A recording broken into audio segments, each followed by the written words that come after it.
questions there. This is a weekly STEP meeting. Our format is as follows. A speaker is asked to talk for 25 to 30 minutes on the STEP of that week, followed by a discussion or questions until 7 p.m. You can find these weekly meetings on our YouTube page, the Conscious Contact Speaker Group of Doylestown. Don't forget to smash the like button, subscribe, and share.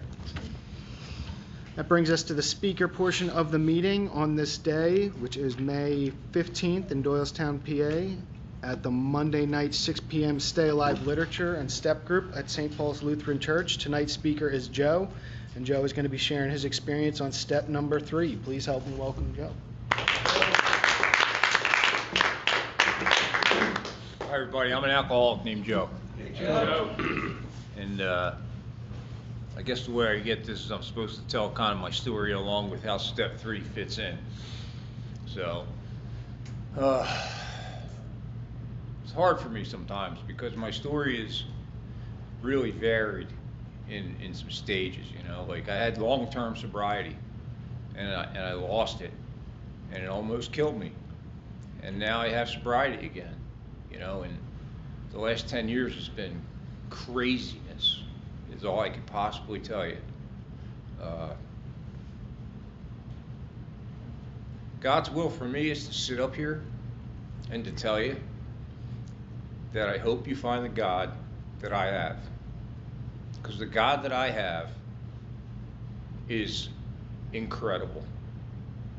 He does things for me when I don't even love him, when I don't care about him, when I'm looking the other way. It doesn't matter. He takes care of me anyway. I can tell you because that's what happened all my life. You know, when I think about him and I consciously connect with him and I try and figure out what his will is for me, which today I know what his will is for me today because I come to Alcoholics Anonymous. And people in the rooms of Alcoholics Anonymous taught me what his will is for me today. And I can tell you, I was born in 1960. The middle child of 7, the other 6 are women. I have no brothers. I know to put the seat down. But growing up was good. You know, I was born in South Philly, and we moved out to Lansdale in 1964 because they knocked down parts of South Philly to put I-95 through. They had to take out whole neighborhoods. And that was one of our houses. We lived in front of McKean. And moved to Lansdale, and you know, suburban loveliness and split level, 4 bedrooms. My parents had one. 3 of my sisters had one. 3 of my sisters had the other one, and I had a bed in the corner with them until my oldest sister got married. I got her bedroom. It was pink. My parents couldn't afford to paint it. So I spent all my money on rock and roll posters, and I papered the walls with rock and roll posters. But I grew up in a good family. You know, we were Catholic. I was Altar Boy of the Year in 8th grade. I worked for my parish for 5-6 years, doing lawn care and property maintenance in the summer times and cutting, you know, counting collections, all that stuff. Very tight with the founding pastor of the parish, Corpus Christi over in Upper Glen, and I was a good kid, man. Went to high school. I was a good kid. I played football for 10 years. A lot of crazy stuff happened. When I was 12 years old, I fell out of when I was 12 years old, I fell out of a 3rd-story window, and I shattered my right elbow. I got up and walked 5 blocks home with a shattered right elbow. They put it back together. They told me it would only have 80% use, and God, right again there, God, 80%. He said 80% nothing. Give that kid 100% use of that arm. That's the kind of story I have. God rescues me. How could I not try and do his will? You know? It's just crazy because he rescues me over and over again. So I got through high school well. I had a girlfriend in high school, and I didn't drink at all until I was 17. When I was 17, one of my older sisters was married. She was living in an apartment in Hatfield, and me and a couple buddies went over there one night, and they bought us Boone's Farm apple wine and Boone's Farm Strawberry Hill. I drank 2 bottles, 99 cents a piece. I loved it. I got sick for 3 days, and I loved it. Didn't have another drink till that fall when my girlfriend told me she wanted to see other people when I went away to college. So I asked my one sister to get me a bottle of whiskey. She bought me a pint of Southern Comfort. And I went away to Bloomsburg one weekend. I came back for the Labor Day weekend, and she told me she wanted to see other people, and I got that bottle of whiskey. I drank that whole pint in 20 minutes. And I vividly remember the last 5 minutes before my blackout. Standing in the end zone of the football game, her walking by with her girlfriends and me going, and people, I remember that's the last thing I remember, but that was the last part of my memory before I had my second blackout. Because I had a blackout with bottles of wine, my very first drink, and that was my second drink, and I had another blackout. And I went away to college, and I had blackout after blackout after blackout. My girlfriend left me. I had abandonment issues with that immediately, you know. I met a girl, and well, at first I met a lot of girls. And then I pledged a fraternity, and I met a girl, and she broke my heart, and I ended up so broken hearted I couldn't even stand to see her on campus. It hurt so bad in here, I couldn't stand to see her. I stayed off campus and got drunk and high for the whole semester. I went to one class, and I got a B in that class. I got an F in everything else. I got a .63 cum that year. Flunked out of Bloom, went back to school later. I went back to Bloom, flunked out again. 1980s are up, I'm working at different places. And I'm drinking and, you know, a lot, and drugging a lot. I was a meth head for quite some time, and just so I could drink more. That's all it was always about, I think. The whole time that's going on, I don't have God's will in my mind at all, man. There's no third step happening at that point in my life. I'm like a freight train looking for an accident. That's all it was. And I end up meeting my wife. I end up breaking my shoulder, getting out of the industry. I mean, going into the restaurant industry. I end up working at this restaurant in North Wales, and my wife ends up as a part-time dishwasher, working her way through college. And we got married 43 years ago on June 3rd. Or 34 years ago, I'm sorry, 34 years ago on June 3rd. And God bless her.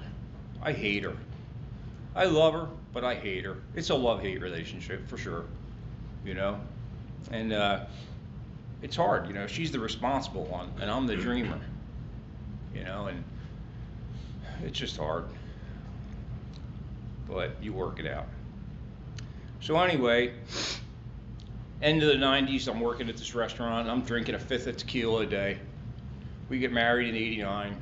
91, she tells me you have a drinking problem. I go to my first meeting. 90, I go to one meeting, and you guys, it was a church basement with a 7-foot ceiling. It was 25 by 30 foot room.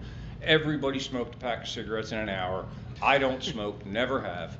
Didn't go back. Sorry, you guys are not for me. 3 months dry. I had a glass of wine with an anniversary dinner, and bang, I'm drinking again. Same thing the following year. Then in '93, I finally get sober at Livingren. I'm scared to death at this point. Everything in my life is being done by mezcal, tequila. Is making every decision in my life, bar none. I'm drinking tequila instead of eating. If I have $10 left, I'm drinking tequila instead of eating. Everything. My wife needs something. Sorry, I can't do that. I got to get a fifth of tequila. That was it. Everything was tequila, and it scared the shit out of me. And I got sober, and I got involved, and I was a treasurer at 8 months. And the guy says, "You're the treasurer." I said, "I can't be the treasurer. You got to have a year." He says, "Group conscience. Is Joe treasurer? Joe, your treasurer." You know, I'll tell you right now. To this day, my wife will not even let me see the checkbook, much less have it. You know, and AA gave it to me at 8 months. You know. I worked my way through service. I was the DCM of 47 for a couple of years back, a decade and a half ago. I got done being DCM, and I thought I was okay. I didn't need to do so much service anymore, and I stopped doing service. I stopped going to meetings, and I stopped calling people, and people stopped calling me, and I got drunk. And I actually didn't get drunk right away. I was 15 years sober. I broke my right shoulder, and I got addicted to OxyContin. 250 milligrams a day for 2 years. I was what you might call a vegetable, basically, a vegetable. My sisters and my wife pulled a deal. I got off the OxyContin. I hated my wife then even more than I hate her now. And I left her 6 weeks later, and I moved to my sister's house. It took me 4 days to buy a bottle. The next day I bought 2. The day after that I bought 3. And I bought 3 bottles a day for the next year, and I drank 3 bottles a day for the next year. And that's not God's will for me. I guarantee you. You know. So after that year, I moved to a halfway house in Allentown, and I was there about 30 days, and I didn't even know I was not right. I was working selling windows, and I had an accident, and they arrested me for drunk driving, and I hadn't had a drink in 6 weeks. I don't remember. The next day they put me in the hospital. My wife came and got me, and they put me in the hospital, and that day the doctor says, "Joe, you have Wernicke's encephalopathy." I said, "What's that?" He says, "A wet brain." I said, "What's that? What's that? What's that?" Because that's all I could do at that point. I went into a blackout that night. I came out of that blackout 90 days later. I lived in a nursing home. I don't remember at all.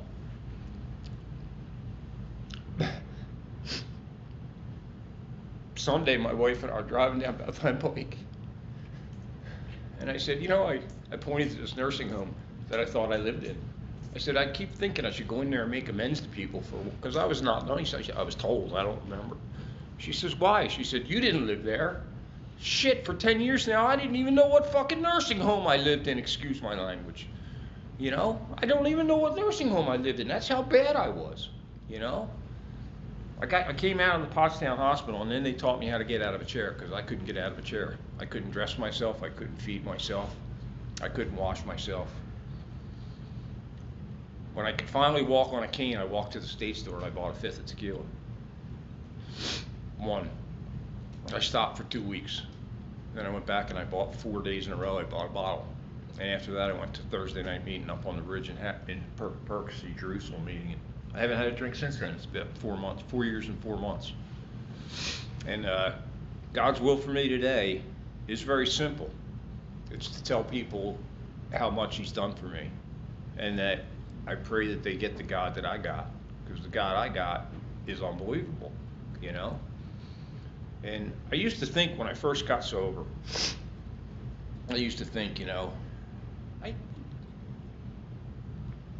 what's God's will for me? I don't know. I know what His will isn't for me. His will isn't for me to drink, and His will isn't for me to hurt other people. That's how I operated on that for a lot of years, guys. Knowing what God's will was for me was not what to do, what not to do, And then, honest to God, I didn't figure it out until the last couple of years. And it's so simple, because they tell it to us all the time. And I think people misinterpret it, in my opinion, a lot of times. God's will for me is to be happy, joyous, and free. And what that means is to be happy with the life I have and joyous with things that go on in it, but to be free of self. That's what that means to me. I have to be free of self. If I'm not free of self, I will remain sick. That's the truth. And my job, as far as I can see, guys, I can't impress upon you how close I came to death. Like, there's a year of my life, I really don't remember a whole lot of anything. Like, I remember my wife giving me a bath one night and drying me off, and I can't get out of the bathtub. So she gives me a blanket and a pillow, and I sleep in the bathtub. That's where alcohol took me, Not as bad as sleeping on a church bench, maybe, or a street bench, but that's where alcohol is. I remember having a T-shirt in my hand, inside out, in my room, by myself. Half an hour, guys, I can't get it right. I can't get dressed. That's where I was. That's where alcohol took me, But today, God's will for me is just to tell other people where I've been so they don't have to go there. And to understand that there's a God out there of your understanding, whatever you want to make Him, that's going to take care of you like you have no business. You know, I explain it like this. My God is like the best father I can ever possibly imagine. He takes care of me like nobody's business. He never lets anybody hurt me. He provides everything I need all the time. He's so great. He loves me so much that he sent his only son for me. I mean, I can get in touch with that, you know, because I have a son. I don't think I could do that. I couldn't give my son up for you.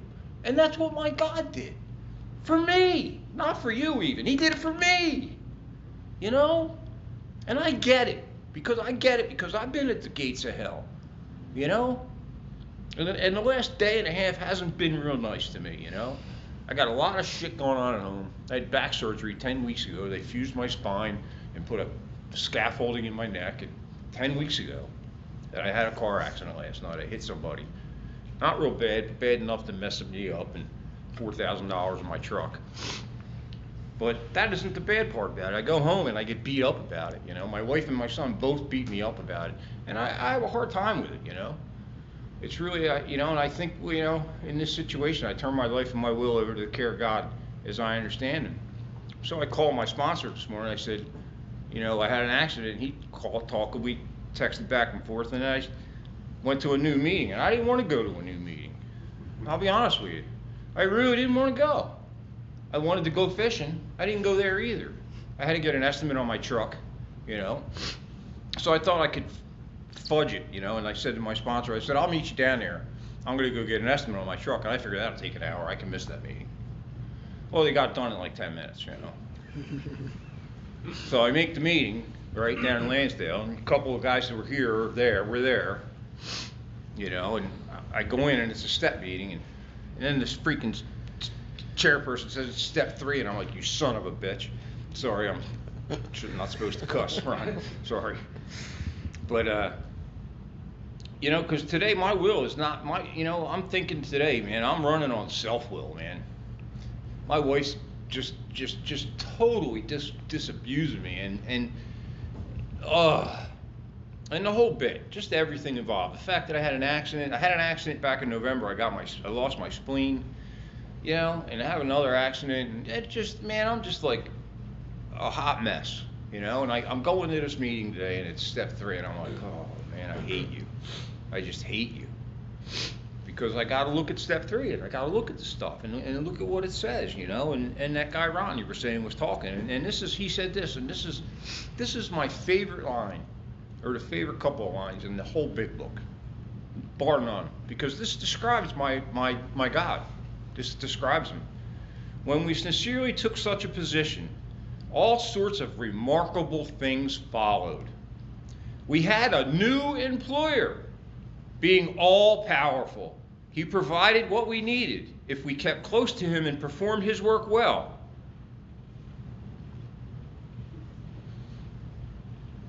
I have a new employer. I got it because I read this book and I put down the drink, you know. And I might be drunk tonight if I didn't go to that meeting at noon. You know, in all seriousness, I might be drunk tonight if I didn't go to that meeting at noon. You know, like my wife walks in the door tonight and gives me some 2-bit talk about how much she cares, and makes me shiver. You know, just makes me shiver. You know, because all that's important to her is that the insurance bill's going to go up. You know, you guys don't understand. My wife's life is balanced on the books. You know, everything has a dollar value, and my dollar value in her life is very low, and I understand that. You know, I was a real mess for a lot of time, long time. You know, I mean, but here's the true story. You know, if I have to have a true story, I have a true story. I've been coming around since 1991. It's 2023. That's 31 years, 32 years. In 32 years of coming around to the rooms, I have 24 sober. They're not all in a row. And I'm going to tell you, not having them all in a row, if you didn't listen real close, can be a real mess. Not having them all in a row. You know, so God's will for me today is I make it, the third step, I made a decision to turn my life and my will over to the care of God as I understand Him, because I'll be honest with you, I have no other choice. You may have another choice. I doubt it, but you may. I don't have another choice but to do that, because I know I could be drunk right now if I take my will back. If I didn't go to that meeting, took my will back and didn't go to that meeting today at noon, I could have very well gone out and drank. I was in a mood, restless, irritable, and discontent. But I took my medicine and I went to an AA meeting and the condition disappeared. Amazing how it works like that. I don't know if I talk long enough, but that's all I got.